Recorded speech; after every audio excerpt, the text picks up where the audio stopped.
Welcome, ladies and gentlemen, to Recency Bias Radio, where no one is safe from criticism. This is the 8th rant. Break some of that up, ladies and gentlemen. In this rant, we're going to take a deep dive into what happened during tonight's live veto eviction ceremony. Did y'all appreciate that? I appreciate the fact Tamar didn't go nowhere, okay? And y'all know who it is. I am your humble host, Dave Smith, Pretty Boy Smitty, Protocol Paul, Pearl Game Ultra, Smith Dog Trill, all of the above on that ISAT test and that ACT. You know what it is. And you know why I'm calling this break some of that up, because I thought it was a great quote from Joey Lawrence at the end of the episode. But in this episode, ladies and gentlemen, we're going to break down a lot of stuff. I am very happy that last night I set you guys up perfectly for tonight's episode. But remember, last night I told all of you that Joey Lawrence was the backdoor option. Somehow that changed. And I think the reason why that changed is mainly because of production. I think production has decided Tom is their new franchise player. After watching what I saw tonight transpire, with them go out of their way to slob Tom down for another 60 minutes, not hold him accountable for any of his paranoia, for any of his worry-wartness in the game. I mean, they're just dick riding Tom Green at this point. I mean, the edit wouldn't even give Ricky any credit of being part of the alliance. They made it a 4-person alliance when really it's supposed to be 5. I told y'all about that last night. Notice the edit is hiding the black man from it. And in only 7 days, production is pushed to send 2 black women home. But people tell me I'm reaching all the time. Okay, now that's how you do a cold opening, coach. You feel it, dig me? But welcome, ladies and gentlemen, to Recency Bias Radio. We are going to dive deeply into this episode. We got to discuss this new twist, which I think is bullshit. I think it's designed to help Tom once again. We will get into that a little bit later. And also, I will be taking questions. I promised you all yesterday, and I keep my promises, coach. So first thing I want to mention, ladies and gentlemen, first off, Kato was completely wrong for how he spoke to Tamar in that nomination speech, and we got into it yesterday. But notice how in today's episode, all the white men in the house immediately got on code and told him he said absolutely nothing wrong. Now, let me ask y'all this question.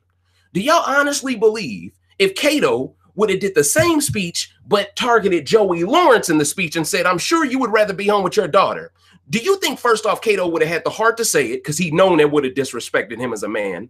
Number 2, do you think Joey Lawrence would have just took it on the chin and said, oh, there's absolutely nothing wrong with that? Come on now. So keep in mind here that Joey Lawrence telling him he did nothing wrong had a lot to do with the fact that Joey and Ryan weren't put on the block, and he was just happy with how the nomination shaped up, ladies and gentlemen. But that doesn't take away from the fact that all of these dudes get on code when it is convenient, and you have to be privy to the code to be able to peep it out. And that's why this channel is important, ladies and gentlemen. Okay, I even rocked the RBR shirt again today because I'm feeling it tonight. If Tamar would have went home tonight, man, it feels like CBS is trying to avoid this smoke. Because the last episode, was it the last episode? It was the last eviction, my fault. If John would have got saved, I would have went ham on Friday. John goes. Tamar coming into this episode, the talk was Tamar was the bigger threat over Ryan to these people. Tamar definitely was going to go home if veto wasn't used. But remember, yesterday in yesterday's rant, I told y'all Dina would have went home if the veto wasn't used. So all around production was getting all of these people to do a lot of stuff that didn't really make sense. Like everyone is being so indecisive. Now it's very entertaining from a strategic standpoint, from a superfan standpoint, but from a superfan standpoint of wanting people to play well and seeing who's the best out of everyone playing well, there's only a few people at this point that is playing well consistently. And Tom is by far not one of them. They're giving Eva less time than Tom. And Eva is playing leaps and bounds better than Tom ever could. Okay? Even the move Tom made today, I thought was stupid. You have Tamar on the block. She clearly needs the veto to take herself off. A smart game player lets her win it. That way, you don't have nothing on your resume. But Tom is so self-conscious, and he is so jealous of what Ricky did winning a veto. Let me provide that context. He just had to win this one. He couldn't help himself. Even though Tamar would have still took herself off, it would have been the same difference. It would have just been Ryan next to Dina. That's the only difference. But you see how hard people work just to have the opportunity to take Dina off the block? It's almost like all of these people were willing to compromise their own gameplay just to make Dina think they want to work with her. I mean, it's just stupid gameplay. If you're aligned to Lolo and Eva, why do you even care about Dina as an extra number at this point in the game? Surely you should want Joey out before you even decide to do that. or maybe you're in a rush to get to her before someone else. But either way, there's not that many people left, and Kato burnt the bridge with Dina in the first place, Tom. So you're one of the only people left just by elimination. You're the only one really left, because it appears Dina don't really rock with black people, because Tom and Kato go up to Dina earlier today, and they tell her, you know, Tamar is telling us she thinks if you win veto, you're not taking yourself off. And what does Dina do? She takes away that little mask of being this nice person, and then she just calls her, she's a total ass bitch, fucking little bitch. Oh, you won't say none of that to Tamar's face, though, right? And I'm sure that will never make the edit, of course, because the people they prefer, they never show them acting out. It's always the black folks. When they act out, this has to make TV. Ratings, Dave. White person acts out, you know what? This might not be good for our sponsors. You see the con game there? Come on, man. We got to speak on the truth here tonight. We got all the time in the world to show Tamar fighting with people, but we ain't got no time in the world to show Ricky being part of the conversations that led to this alliance. See, that's bullshit, man. That's bullshit. Because right now, you guys are telling a one-sided story, and you happen to tell this one-sided story on the same day that you reveal a twist. That has to make someone with my brain acumen, my brain power, automatically assume you did this to try to give Tom the inside track on winning the twist. Why else would they give Ricky no credit for the twist? Why else would you see Joey Lawrence at the end of the episode going out of his way to approach Kato to tell Kato, oh, Ricky came up to me and Ryan this morning and said he's not even worried. So hey, I'm okay to be a pawn, man. I'm okay to be a pawn, but you got to do something. You got to break that up. So that's where this title comes from. But isn't it interesting? Even Joey Lawrence just saw his best friend get backdoored because of Kato and Tom, and his mind is fixated on the black guy that had nothing to do with the move. And guess what? Joey is another guy who is linked at the hip to who? Production. So there's no leeway here for excuses, ladies and gentlemen. This is a conceited effort. This is an effort of many people together, okay? This is an ensemble piece of hate towards the black players. You know, and did you also peep how right before commercial break, Big Brother was real slick with that tweet that they appeared on screen? I really hope Ryan doesn't leave tonight, which is them subtly co-signing that and wishing Tamar goes. And when you keep in mind how hard they worked for Candy to go the week prior, I mean, come on. Your history allows me to not give you no benefit of the doubt, coach. The same way Ryan Lochte. Let me speak on you real quick. Did y'all notice what I noticed at the end of this episode? I guarantee most of y'all didn't, because y'all know me. I just read stuff different. Ryan Lochte gets blindsided, backdoored, eliminated. Throw out the key. And he's hugging everybody. Now, he ain't got much to say to nobody besides no hard feelings, guys. See you on finale night. All of a sudden, he walks up to Ricky Williams, and did you notice he called him boy? Any of y'all notice that? And with the racist past that Ryan Lochte has, calling a black heterosexual man, fuck heterosexual. This ain't even about sex at this point. Calling a black man a boy always comes with a racist undertone, okay? He chose his words wisely. And if we're to believe that Tom was tipped off on Ricky's game, and that's how Tom figured out what Ricky's gameplay was, then clearly it's not that far-fetched of an idea to assume the production's pet before Tom, Ryan, would have been tipped off on Ricky as well, because Ricky did the move to ruin Ryan's game with the women. So here's my question to y'all. Do y'all honestly believe that boy comment wasn't some passive-aggressive shit? Come on now. I want y'all commenting. What do y'all think? Go rewatch the end of that episode and see him call that dude boy. And you will feel a certain type of way after seeing it, after I mention it now. Because see, it flew past a lot of people's heads. I was like, did he just call him a boy? And notice, when he's referring to all these other men in the house, he didn't ever say boy. So that right there is the independent variable. All of the other men in the house, okay? He don't call them mo boy. He don't even think of the word boy. The minute he gets to the only black man in the game, it's boy. Come on, man. Come on. And then right after that, Joey Lawrence is throwing the boy under the bus to Kato. And you know Joey don't understand the game because he's talking to Kato as if Kato's going to win 2 back-to-back HOHs or some shit. What are you talking to Kato about being a pawn for? What the fuck is this shit? But see, this is my point. This is my point. This is why I do what I do, ladies and gentlemen, because it gets to a point where everything I say becomes undeniable.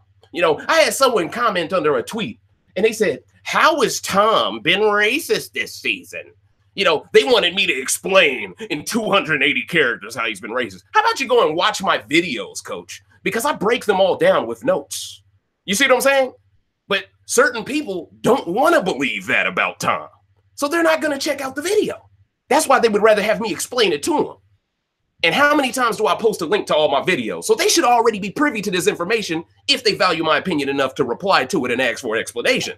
So that just shows that they were a hater in the first place. You feel what I'm saying? And I'm not about to explain myself to someone who's already closed-minded. So that goes back to my whole point here. Tom is closed-minded towards Ricky. Joey is closed-minded towards Ricky. Ryan is closed-minded towards Ricky. Why do all of these dudes in this game have such a problem with a motherfucker who don't shave, don't cut his hair, and just gets high and wears shades all day? Why are people so mad at this guy? What has he done to you? Oh, he didn't think he would be backdoored. That's a red flag. It's Cato's HOH. Ricky was one of the few people who have treated Cato as like a human being since day one. Should he feel nervous?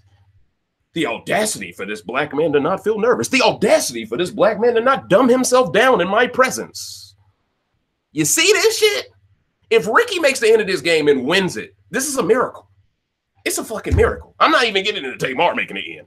I mean, at the end of the day, if that happens, shit, I'll strip butt naked and run across a negative 60-degree weather on Wednesday in Chicago. Okay, that's how little I believe she'll win the game. But at the end of the day, she didn't deserve to leave tonight either. Okay, Ryan deserved to leave tonight because he was dumb enough to let John run his HOH. Okay, so I'm glad both of them went out the door back to back. That's how Big Brother should be played, because I feel like you shouldn't be able to just lay low on that Dina shit. Dina, in reality, should have went home in Ryan's spot this week.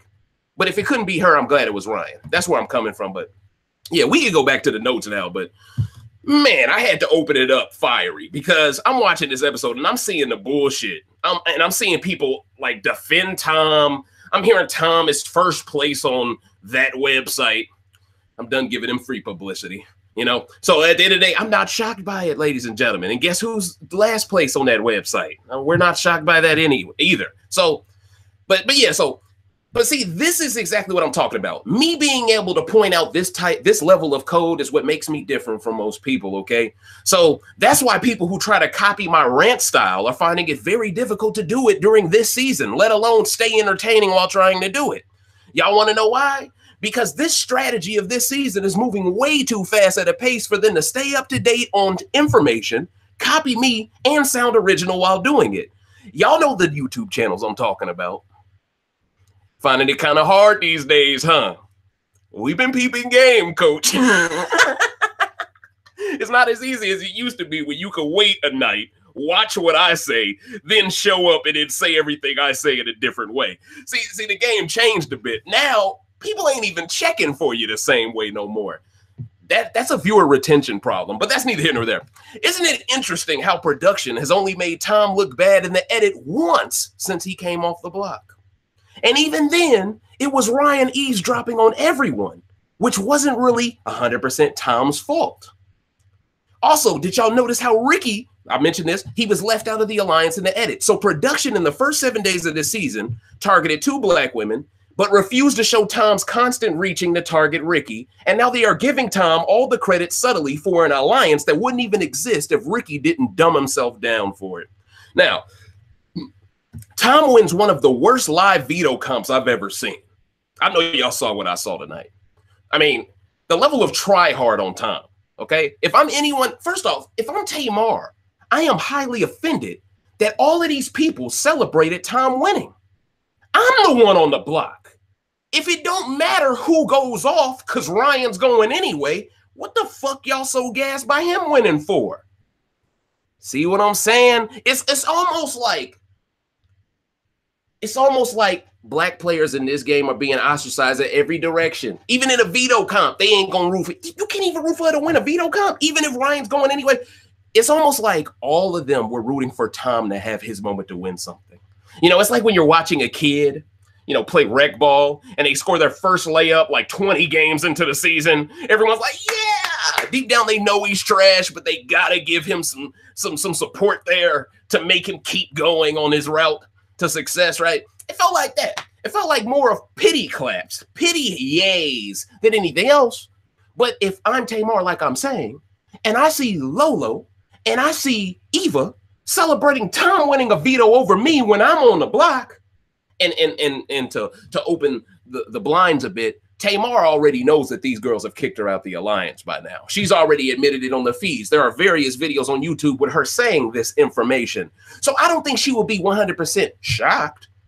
But the lack of class, the lack of gamesmanship for these people, because see, this happens every season damn near. When people start feeling like they're unstoppable, that's when they start celebrating in your face. That's when it begins. So if I'm in Tamar's position, everyone celebrates me losing a veto, but then they are dumb enough to keep me in the game after? This is her HOH. I think it's make it or break it time for Tamar. If she doesn't win the HOH today, or whenever it is, it could be tomorrow for all I know. But if she doesn't win the HOH, the next HOH competition, I think she has absolutely no chance of making the end. I think this is a key HOH here. There's no Ryan Lochte. There's no John Bennett. So the men are really short right now because Tony Mooch self-evicted, basically. So it's 4 versus 5 here. It's 4 men to 5 women. If Tamar wins an HOH with no Ryan in the game, Candy will be more up for working with Joey Lawrence and Dina. The problem is, after Tom and Kato spread that information to Dina about what Tamar said about her behind her back, I highly doubt Dina works with Tamar now. And if she does, it's just to be a spy to snitch to Tom, which does nothing but give production, make them feel all feely inside when they're in their fucking cozy rooms, okay? So at the end of the day, I don't even want to see Tamar working with Dina because I have a feeling I have a feeling Dina is just going to run to the other side and tell them what Tamar is telling her. So Tamar, at this point, all she has is Candy. And kudos to you, Candy, because I think I started to see the beginning of how her and Candy started to get along right after that whole debacle, right after that speech that Kato delivered that was completely disrespectful towards her. And I agree with everything she said, you know. But we don't have to rehash that argument. But at the end of the day, I appreciate what Candy did. Candy was trying to get her to chill. Like, hey, don't fly off at like that lets me know Candy sees I can't make the end without you either. Chill, girl. So that's good to see. That's just good to see. That's game awareness on the fly. You know what I'm saying, from Candy there. Okay. So I like to see stuff like that. It lets me know that if something hits the fan, we're Gucci. And at the end of the day, Ricky Williams, I was worried that he was okay. Well, he was okay with Tamar leaving if no one used the veto. But the reason why this was such a misplay for Ricky is because Dina is less likely to work with you than anybody else, okay? So at the end of the day, if I'm Ricky, I would want Tamar to stay over Dina any day of the week. Even with her drama, I'm not dramatic. So she helps me lay low easier with her loudness, with her explosiveness, right?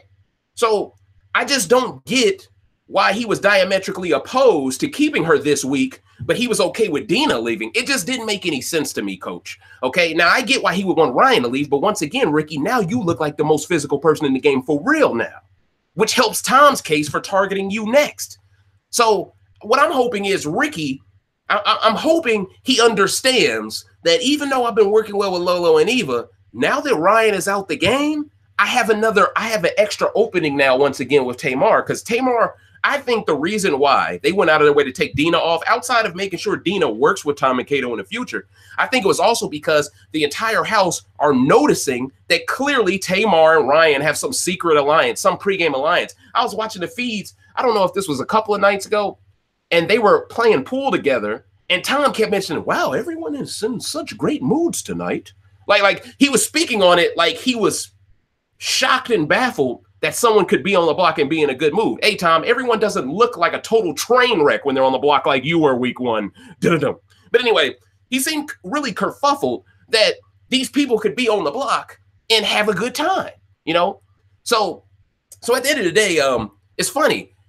I don't know why he acts this surprised when people are in a good mood on the block, but then he acts angry when someone shows him their true self, like Ricky did. It's like you can't win with Tom if you're a person of color, but I'm not going to rehash that. But at the end of the day, Tamar, I think she exposed her alliance with Ryan very often by doing things like saying, he's my little bro, or referring to Ryan Lochte's girlfriend as sister girl. in the game, or referring to Ryan, which I saw a couple of days ago on the feeds. I think they were playing pool, and I think she referred to him as a boo, you know. And if both of them are seeing somebody calling him a boo, even if it is a joke, you don't call people boos unless you're real cool with them like that, that you'll know that they won't take it personally or take it seriously. That shows a different level of relationship the two of you share. So I think that definitely played a huge role in why Ryan became the backdoor option over Joey, because they started to see, hey, if Tamar's going to stay this week anyway, we can't have Tamar and Ryan staying this week, because Tamar is the one person it makes sense for her to flip. And on top of that, she's the only person on that side who really knows the game that can weaponize Ryan, right? Because Joey can't. That's why Ryan is at the end of this episode tonight, he even said, good luck, Joey. I don't have no advice for him. Good luck. Like he knew it was over for that motherfucker. But yeah, so I definitely believe them being threatened by Tamar is what led to Ryan having to go over Joey here. Because initially, I thought Kato and Tom wanted to save Ryan to cover their ass, but it seems like as soon as they aligned with Lolo and Eva, they decided for themselves that getting rid of Ryan was the better option. Now, maybe they decided it was the better option because they didn't want to keep Ryan with his prior relationship with Lolo. I'm not sure. They probably could have thought that Lolo and him could have, you know, reestablished some type of a connection, worked together, and then blindsided them somehow. So that could have been a playing factor in this as well. And at the end of the day, Joey is just a waste of space. He's fucking lawn furniture to me. He's just furniture. He's a damn chair. He does nothing. Okay. Out here blow drying his scalp to death. All right. Whatever hair you got left is finna get burnt off, coach. But that's neither here nor there. All right. But yeah, so let's get to this veto comp again. Because I was in the notes and then I started to segue. And once again, keep your questions ready, ladies and gentlemen. All right. So what are the odds that Kato has Natalie and Tom both picked to help him eliminate Tamar? Very slim to me. And remember, I keep reminding you all that Eva and Kato have this pregame alliance that no one knows about. And for Tom to be the one that was also picked for the veto, very, very suspicious to me. And another veto pick that was off screen. Anytime I see a veto pick off screen now, I think Big Brother is rigging shit. Because why can't you be forthcoming with this? It doesn't take that long. If you got time to show Tom Green singing to himself, surely you got time to show the veto picking. Like, one is game related, the other one isn't. Well, the other one could be twist related, which could be game related, but that's only if you prescribe to my opinion and conspiracy theory of them being full of shit. But that's neither here nor there. Okay. Now, so like I said, what are the odds that Kato has Natalie and Tom both there to back him up for this veto? Very slim in my opinion. Each time production, hold on. Each time production picks players for veto off screen, I'm going to be suspicious. And did you see Tom's strategy to beat Tamar? Why would he go through all of this trouble trying to win veto if the edit claims Ryan was the target? Wouldn't it be smarter to just let Tamar take herself off? This showed me he either wasn't going to use the veto or he wanted the credit for Ryan going home on his veto play. Either way, the edit feels very eerie after seeing him win it. Almost like they taped the live eviction after finishing the edit of the episode. Yeah, I'm going there tonight. If you really rewatch the end of this episode, then rewatch the first like 40 minutes, it feel like they chopped the episode up to match how it ended. Because it doesn't make any sense to leave Ricky out of so much stuff unless you want this to be the episode Tom shines. Okay? Because let's be real, Tom is just a wannabe Ricky. All right? So, yeah, I 100% believe that this could be a conspiracy theory as well. You know, and by the way, whoever told me that Candy won this veto would set me up to look like a damn jackass on Twitter when I made all of Black Twitter excited. I had to delete that tweet. I don't appreciate that. Get your facts straight next time, coach. All right. Now, Tom uses the veto on Dina, which was his only move because he and Kato have already burned a bridge with Tamar. Now Tom finally can say he made a big move in the game like Ricky did. So hopefully he'll keep Ricky's dick out of his mouth. I mean, let's just call a spade here, coach. You feel me? I had to keep it real. All right? Keep his cock out your mouth, coach. And his move was fairly simple compared to Ricky's, but I expect the racist side of the Big Brother community to make it seem like Tom is a legend in the making all of a sudden after this. I think this will only make Tom more unbearable on the feeds because now he actually has done something. before he was entitled, before he proving himself. So he'll be even more gassed to put Ricky on the block now more than ever, because now he has actually been through the pressure of using a veto. So now I have a feeling he's not going to be scared of shit at this point, and he's going to go 100% after Ricky. Tom does not want any physical threats left in the game because he isn't athletic. You see how hard he breathes on feeds. I mentioned that before, but I'm serious. But I just don't get it. How does it benefit Tom's game to be at the end with a professional wrestler and an Olympic athlete, and all you got next to you is Kato Kalin? How does that benefit your game? Whatever, coach. All right. I guess he's hoping Dina will replace either Lolo or Eva, and that'll be his final four. I don't know, but we'll see. And the way production's dick riding him, that will happen probably. But anyway, did y'all notice how production went out of their way to post a tweet saying, please don't evict Ryan? I said that before. Let me keep it moving. I'm very happy Tamar stayed and Ryan left because Ryan really was a John disciple. Now Candy will be open to a flip with Ryan gone. What I'm hoping for is that we get Candy, Tamar, Joey. In a perfect world, I would see Ricky flip. It would be Ricky, Joey, Tamar, and Candy versus the house. In a perfect world. But that is all contingent on one of those four winning HOH first. If none of those four win HOH, one of those four is going home this week. That's just how I look at it at this point. Yeah, that's just how I look at it at this point. If one of those four, we have to root for one of those four to win HOH, y'all. I mean, I'm not really sold on rooting for Joey Lawrence because I can see him doing some dumb shit and be like, hey, I'm putting up Candy and Tamar. I don't know what I'm doing. So matter of fact, yeah, I don't know if we can root for him. And Ricky, see, I think he's not dumb enough. I think he's not dumb enough to just, first off, I don't think he's dumb enough to nominate two black people. I don't think Ricky's stupid. That's number one. So it might be good for him to win this HOH. Number two, I think Ricky has to see that putting Joey up next to Dina is snooze fest. And it will only contribute to more people flocking to Tom. Okay? And see, that's the one thing Tom God's going for him. He won't put up no one boring because all the boring people he likes. He don't like no one entertaining, But let's keep it moving, ladies and gentlemen. Let's keep it moving. I could stay on that forever. But yeah, so I already mentioned that as well. So let's get to this power of the publicist twist before I get to answering questions. This new power of the publicist twist is 100% meant to help Tom, in my opinion. If it doesn't go to him, I will be shocked.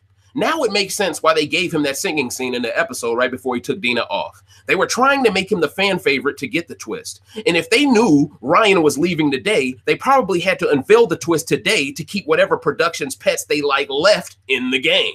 And by them excluding Ricky from the Fun Alliance, they all but guarantee he has no chance of winning this twist over Tom or any other member of that alliance for that matter. I have a feeling the majority of votes are either going to go to Tamar because we show up when it's time to vote for our people, or it's going to go to Tom. It's going to be between Tamar and Tom probably, this vote. I think who else would anyone vote for at this point? Everyone else has pretty much been, I mean, I could see the wrestling community maybe voting for Eva, maybe, but I could see all of the people who are rooting for this one team Fun Alliance all coming together, besides maybe Ricky fans, and saying, hey, let's all come together and vote for one person. And I can see them all deciding on Tom and convincing themselves that, oh, this is the best decision because we don't want Lolo and Eva to ruin their own games by getting it. I could see people compartmentalizing it like that when in reality, they're just doing what production wants them to do. So watch all these Big Brother alumni. I have a feeling a lot of them are going to say, hey, vote for Tom. You're going to see a lot of bullshit. But all the real ones in this community are going to say vote for Tamar because that's how these twists are designed to be. These twists should be for the person that's on the bottom. That should be, everyone should be voting for someone on the bottom to change the dynamic to keep it interesting. But this always happens. Everyone always says, I like the underdog until their favorite player becomes the one in the lead. Now, all of a sudden, it's like, man, hey, look, hey, we were the underdog 2 weeks ago. I ain't trying to go back to that life. It's almost like when you started off poor and you come rich. That's how super fans sometimes become in this community. So we got to hold them accountable if they start bullshit. Now, I already mentioned the whole thing with Joey, for the most part, trying to throw Ricky's game under the bus. So let's get to answering questions, ladies and gentlemen. I am on my way to the chat room. Shout outs to the mighty mods for holding me down as always, ladies and gentlemen.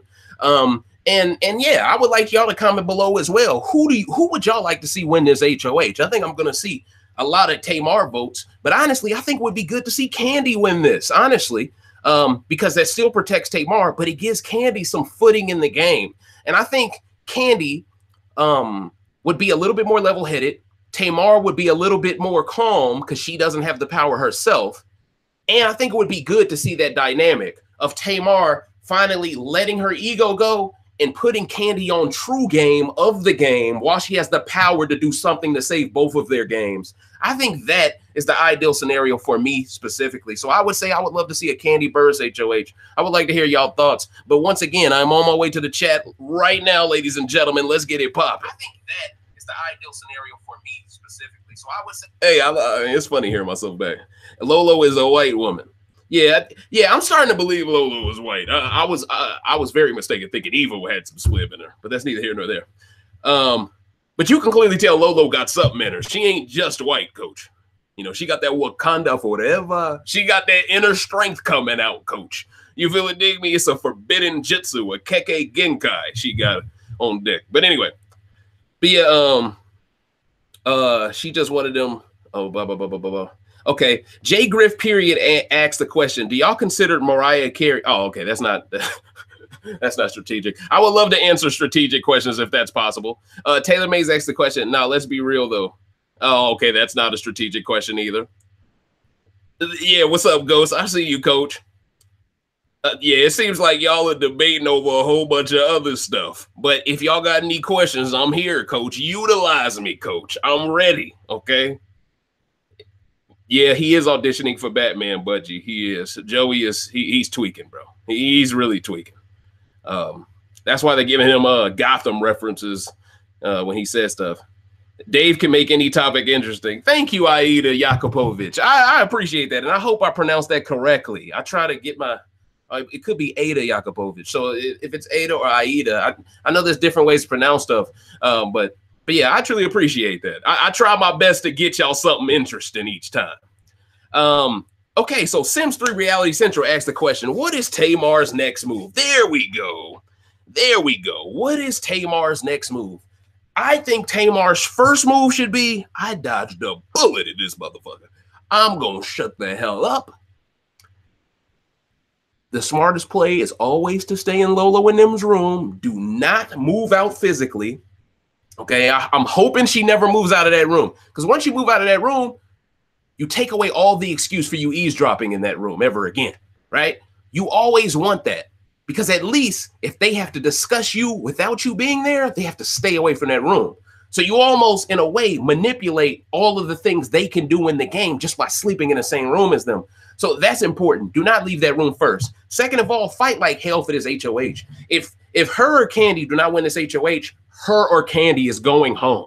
That I truly feel that way. Because who else is they going to get out, man? Y'all really think they're going to target Joey right after John, right after Ryan? I'm not sure about that, man. I think these dudes are straight up beta males outside of Ricky Williams. They don't want to check Joey in a power of veto competition. So what they'll do is they'll try to backdoor him like they did Ryan. And who are the two pawns going to be? They just took Dina off. She can't be a pawn now. It has to be the two black women. It has to be. So her next move has to be winning this HOH, coach. She was clutch as hell in that veto comp. Got a tie. Fucked up tie at that. I was kind of hoping Julie would ask them some type of like a random question or some type of I forgot the actual term for it. Trivia. There we go. I was hoping she would ask them trivia, help them bring out like a whiteboard or something with a marker and guess something. I was hoping that because the first time they do that competition, it's luck. The second time, it's kind of a little bit of skill involved. Tom is taller than Tamar, longer reach than Tamar. I'm talking myself into that comp being rigged now because who else except Tom is tall enough to be able to get the ball on that other side? You saw Tamar try to copy him, but she's not his size. She didn't have the wingspan to fling that thing across the continents on the globe and come around. Come on, man. You feel me? And see, that's the funny part, though, because in previous Big Brother seasons, we had plenty of unisex competitions. Okay, competitions that were designed for anybody of any sex to win. That comp we just saw, it was pretty much designed for a taller person to win. The more I think about it, yeah, because the higher numbers were farther away. How do you get those higher numbers without a longer arm or a stronger arm? Damn, that was a good question, because you talked myself into another conspiracy theory. That's hard to do, coach. Now, that is a good question. Good question. You could be a great interviewer. That's basically what I'm trying to say. I was about to say questioner. That wasn't a word. All right. But yeah, so how did Lolo get those bruises on her wrist? Did you see it when she voted? I'm not sure, but I hope she ain't on the Ellie Degrassi side of the game. If any of y'all know what I'm talking about, I'll just leave it at that. I hope she ain't on that side of the game. Taylor Mays asked the question, Dave, who you got in final two between Tom or Dina? I think the House would most likely reward Tom over Dina. Because like I keep telling people, I just have a feeling there. Okay, let's think about this. Who is Dina's built-in votes? Her built-in votes most likely, Ryan, John, Joey. After that, I think everyone else in the game worked more with Tom than her. Yeah. And at the end of the day, I don't know if Ricky would vote for Dina. Would Ricky do that? I think Ricky would respect a competitor more than someone like Dina who's just there taking up space. I don't see Ricky Williams voting for Dina. I think it's a wash. Whoever sits next to Dina. Let me just rephrase it that way. It's a wash because everyone gets to vote, meaning there's 10 votes. And I'm assuming Tony Mooch is going to vote too, unless it's 9 votes. But that's what I'm assuming. I'm assuming Tony, well, actually, they say he wasn't really out, so he can't vote. Yeah. He can't vote. So it's 9 votes. So I don't see her getting more than 3 votes because there's no woman that'll vote for her. She's done nothing to work with women in this game. She's a woman-hating woman in this game. So, yeah, I mean, it's a wash. Tom definitely wins that. You know, you had good questions yesterday. Oh, they had some great questions yesterday. Damn, my bad, y'all. Jay Griff asked the question, can anything stop the Tom, Kato, Natalie, Lolo alliance? Yes. His name is Ricky Williams. That's who can stop it because he's the only person in the house that knows the alliance exists, which is why I am hoping if Tamar or Candy win this HOH, there's going to be a huge mad dash scramble, ladies and gentlemen. And you got to ask yourself, do Lolo and Eva really have the chops to walk up to those 2 girls and act like John just act like at the end of week 1 where he said, the reason why we didn't tell you about it is because we didn't want to shut your dumb ass. They can't do that to these ladies. They can't, okay? Because then they will be hypocrites. So they've already backed themselves into this corner. And they can't really afford to keep pivoting, which is really just flipping on people, because eventually they're going to lose votes at the end if they keep doing that. So they're almost forced to stick with Tom and Kato. Okay? They're almost forced. And after Kato just completely nuked his social game away last week with the HOH, they pretty much have to depend on Tom to be the right guy here. And that motherfucker nuked his game week 1. I don't care what anyone says. So at the end of the day, Natalie and Eva, I'll say Natalie and Eva, same person. Eva and Lolo, I think they pitched, they got the wrong horse, coach. It's the wrong horse for this race. They picked the wrong one, okay? They picked the wrong one. This motherfucker got a bad hoof on one of his legs, okay? Like real talk. That's how I feel. And Ricky, you want to win this game? Come on, what better way to win this game than to say, I got John out, and then in week 3, I broke up the strongest alliance in the game, and me and 2 black women dominated it after. I mean, you want to be a legend, coach. There's only one way to go, and it's that route. You feel me? It's a one-way street, coach. All right? But that's why we have to hope. Because, see, if Ricky wins HOH, I think he stays the course.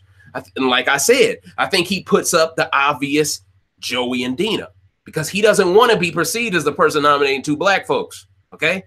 He's not going to want to do that. He want to keep his options open later in the game with those 2, okay? So that's exactly why, ladies and gentlemen, we have to root for a Candy or a Tamar HOH, and we have to hope that Ricky spills the beans on Team Fun, okay? That's what we got to hope for.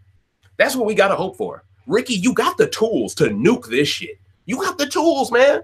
Click the button. Push the button, coach. All right? Push it, Ricky. Salt and pepper, Ricky. Or as Camel would say, pepper. But no, that's... I had to get her. I had to get her. It was too easy. I had to get her, coach. All right, let's keep it moving, man. Let's take some more questions, man. You really, you be getting to it. You be getting too political, Smitty. All right, bro. I got it. All right. Taylor Mays asked the question, if Eva and Lolo aim for Tamar, who do you think is going to be the one to take the strike? It would have to be Lolo, because she's the only one from a game sense perspective that would have the excuse for why she's nominating her. Oh, we got into a fight. I had to put you up because I don't think we could ever make amends after that fight. That's her excuse. What is Eva's excuse? Oh, you caught me making a final two deal in front of your face? I'm sure she wouldn't want the whole house to know that. And that's another amount of information Tamar. Tamar got a lot of dirt on these girls, and I think that's why Lolo apologized. Lolo realized, even though I'm not scared of her physically, in the game, she knows more than me. Let me be careful here. Let me make amends here. You know, last thing I want is the Tamartians to ET phone home on my ass. The next thing I know, I'm icy, coach. Put on a thick thermal. Like, that's the last thing she wanted. All right. My bad. My phone keeps tweaking. I hate it when the fingerprint scanner don't work and then you got to swipe up and put in the digits. I just hate that stuff sometimes. But anyway. All right. C Queen asked the question: which house guest wins the first trivia comp? Who do they nominate? Who goes home? I think the first house guest to win the first trivia comp will definitely be a productions pet.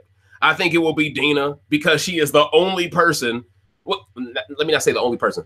Those are the only type of competitions she can be expected to win. So you have to feed her the answers ahead of time, especially if it's A and B. You feel me? I feel like they want a Dina HOH because they want a Dina heavy episode. The problem is strategically, she doesn't know what she's doing. The only way to get a Dina heavy episode is her as HOH. So that's why they need Tony Mooch to come back to do another competition. The running joke never stops, man. It never stops, man. It never stops. Big brother, CBS, you'll never be able to escape that, man. Like, that was such a telegraphed decision to give Tony Mooch his own comp, man. It was such a, man, come on, dog. Oh, we got a new watcher. A love sister. I thought that was like a real name for us. Like, I was about to try to pronounce it like a love it. I was gonna low-key tweak. But anyway, welcome to the channel. Do you think since Ricky said he likes to stir up drama, he will align with Tamar and Candy by blowing up? That's what I'm hoping for, a love sister. Because at the end of the day, if that's your strategy, to be someone that has equilibrium and chaos, as I coined very cleverly, I feel like if that's your strategy, you gotta be the guy who flips on them and pivots and shows them what it's like to get pivoted on, okay? And at the end of the day, Ricky, Candy and Tamar, first off, Candy would never flip on you. To align with who? Okay? And Tamar at this point has been shown, the entire house just laughed and celebrated Tom beating her. She ain't flipping on you no more. She ain't flipping on you, period. So, Ricky, let's be real, dog. This is your move to make the end, because it ain't sticking with Tom, and it ain't Tom knowing what you're thinking, okay? Because that's going to turn into production knowing what you're thinking, and Tom knowing more than what you told him that you know, okay? And before you know it, you're embarrassed completely on national television, and it's a fucking, like I said, it's a co-opted deal by several people to get you out. We don't want to see that. We want to see you get out because you lost the game fair and square. Only way for you to lose the game fair and square is for you to match that group of four mano-y-mano, and you go, hey, Joey, I know I told you that I didn't feel that I felt safe. You know why I felt safe, Joey? It's because there's a secret alliance called the Team Fun Alliance, and it involves those two girls and those two guys right there. Me and you should flip. We should work with Candy and Tamar. I mean, do you know how great TV that would be? And I think that would steal the damn twist from Tom's hands. Now, I don't know if this vote is only for a day, if by Wednesday's episode we'll know the results. I don't know how long this is supposed to go on. But at the end of the day, and I also don't know if Big Brother is letting them know a twist exists. I'm sure they're not, because they could be letting Tom know the twist exists. See, that's the scary part. If you don't tell the whole house so everyone starts clout chasing to try to get the twist, but you told no one. Now we got to watch carefully on the feeds who's acting out of character all of a sudden. Because if anyone starts doing pranks randomly or they just start doing some wild shit, we'll know they've been tipped off. And we'll know that they're right now lobbying for that twist. And that will immediately telegraph production's rigging of the game. So this is going to be an interesting 2 days here before Wednesday's episode, ladies and gentlemen. Okay. Miss Mary Sims asked the question, if it is a final 3 with Tom, Kato, and Lolo has to pick who she goes to the final with, who does she pick? I think Lolo definitely chooses Kato here. I think she's smart enough to realize that Kato ruined 2 jury votes with Dina and Tamar with his speech. He'll probably ruin more votes later in the season.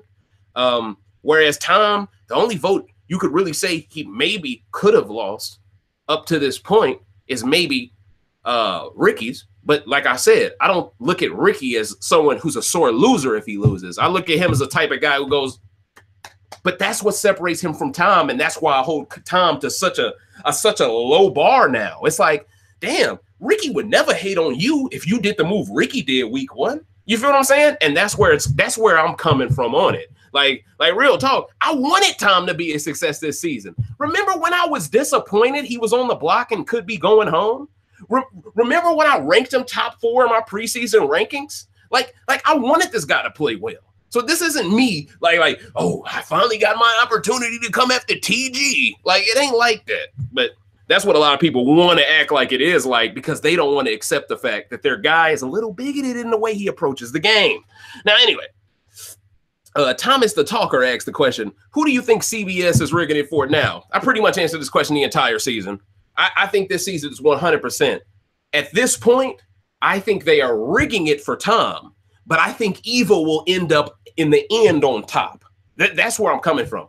Like, just because they're trying to rig the season for someone doesn't mean I can't see Eva still being the one at the end when everything is burnt down and blown up. I can see Eva still standing there. You know why? Because at the end of the day, if Tamar wins HOH and Ricky tells her about the secret alliance, Tamar gonna go after Lolo, right? If he goes up to Candy and tells her about the secret alliance, Ryan's already gone. Who does she really still have a problem with in the game? Maybe Dina, because she worked with Ryan and John, and they kind of orchestrated her getting on the block so Dina wouldn't have to. I mean, at the end of the day, we don't really know where Candy would go with it, but we do know Candy wouldn't do nothing stupid like, oh, I'm just going to let production. I'm just going to let them run me ragged. But I will admit this, though. Tamar was a little bit, she was sucking kneecaps a bit, giving production all of that credit during her speech. It worried me like maybe she's a pet. Okay, this is the best production team I've ever seen, and I've been working with production teams for 10 years. I was like, chill. They still rigging shit. You know what I'm saying? Like, hold up, chill, coach. Now, maybe she knew that they set it up so she would stay tonight, so she decided to throw them a bone. And maybe she was also throwing shade at one of her former reality TV shows. Maybe she was being petty above my head, or above my pay grade. Maybe some of y'all ladies caught it, and there was more to what she said than what she actually said. I'm not sure. But yeah, Thomas the Talker, I agree 100%. I think Candy could definitely win this season, coach. But that's why I would love to see her win this HOH to get her resume building case early. I don't want to see Tamar really win an HOH until later. Because I have a feeling if she wins one, she's gone the next week. Like, but I think Candy's one of the people who can win one and people could just chalk it up. It was a fluke. You know, I can see people chalking up. She's not a real physical threat. It was luck. Like I can see people blaming Tamar for the move Candy makes, assuming Candy can't play the game. And then Tamar becomes a target the next week anyway, but Tamar's able to compete for that HOH the next week anyway. And if we are able to get a back-to-back HOH of Candy and Tamar, oh, man, that's even better for us, right? So at the end of the day, that's why we definitely want Candy to win the first one. Definitely. Definitely. Miles Cage Jr. asked the question. Shout outs to Miles. Good to see you again, my brother. Is Celebrity Big Brother the only way for a black player to have a better chance to win over the summer one? Yes. And you know why that is? Because people who are thirsty to become celebrities, which is the normal season, they're thirsty to be one of these people that are already on this season, right? So you got people doing stuff for clout, right? And to a certain extent, they know they're going to get something down the road if they do some subliminal racist shit. And see, that's the shit I bring up all the time. Like, you know, all of these random scandals that you see, all these GoFundMe scandals involving parents pimping out their kids to get money donated to them, stuff like that. Kids lying about being bullied and all that stuff. You know, like all of this is dirty pool, in my opinion. Okay. And I think this dirty pool also happens in Big Brother. Okay. And when you're dealing with a whole bunch of strangers, okay, and you're dealing with a whole bunch of people who all want the same thing, to be somebody, okay, they're all gonna go and cling to what makes them feel like home. And the majority of these white contestants, not all of them, some but not all, the majority of them are picked because they don't have black friends. And the black players, usually the black women, are picked because they're often around white people because they want them to do some swirling. And then the black men they choose on purpose, they aren't around a lot of white people because they want there to be a disconnect there. Okay, this is all psychological, how they pick these people. That's why they put them through psych exams and stuff. They want to make sure by science that they will beef with each other in the game. So this is why I mentioned how rigged it is, because of how many people are involved in it before it even starts to ensure it goes down this route, this path. So that's my answer to that question. It is definitely easier for a black person to win a celebrity season. If someone with Omarosa's level of gameplay played a normal season of Big Brother, they would have never, first off, they would have never even got the confessional work. They would have never even got the edit. Her edit was based off of her link to Trump. If she is not who she is, they treat her like Dominique or something. They allow blackface to happen, hide it from the edit, then say, oh, he dressed up as a snake. So these things will happen all the time on a normal season. And that's why I love doing these celebrity seasons, ladies and gentlemen. I think it's refreshing. And it's good to talk about a whole bunch of motherfuckers that a lot of people may have some type of stakes into. And I love frying the people they have stakes into. You know, it's like, I love it, okay? And that wasn't supposed to be a pun on fried steak. Neither did. All right, but that's neither here nor there, okay? We have another question here from Jada Bieber 411. She asked the question, what do you think they are going to do with Ryan's special pool? Well, I think they should go ahead and box that shit up Amazon Prime style and send it to his ass as sequester. No, for real though. It sounds like Tom Green loves the pool. So most likely we will see Tom using the pool the most often. You know, yeah, it really feels like Tom is really loving that pool. And that might be a subliminal way for them to pass the proverbial torch of production's #1 pet on over. You get the pool, Tom. I'm just saying. I'm just keeping it all the way a buck with y'all, man. We gonna see 2 cams on feeds of Tom swimming, extra slow, breathing hard. You know, we gonna see that shit, okay? Mark my words, it's gonna happen. Don't be surprised when you see it, coach, all right? But that's neither here nor there. All right, 2 more questions, ladies and gentlemen. Let's get it popping. Let's get it popping.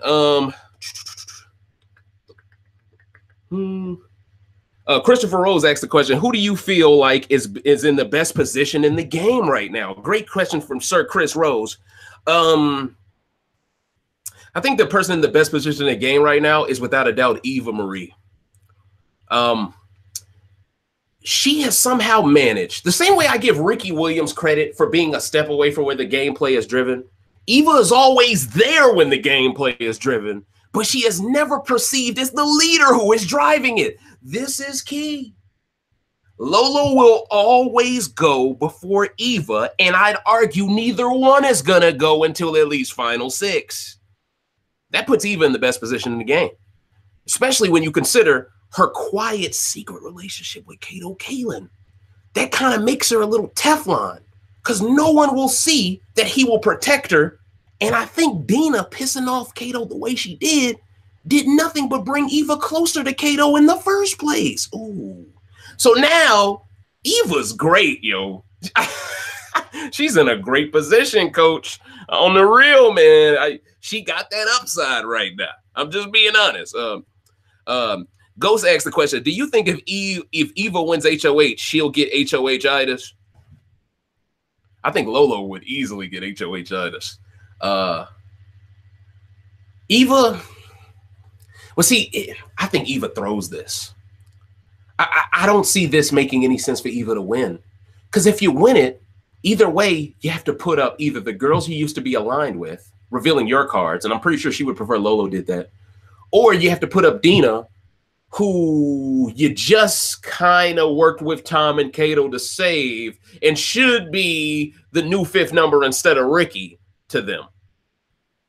I feel like she's in a lose-lose situation if she wins this. In the same way, Lolo's in the same lose-lose situation, but I can see Lolo taking that leader role and saying, I'll do it. Whereas Eva will be like, I don't really want that work. I don't want to deal with Tamar. I'm cool on that.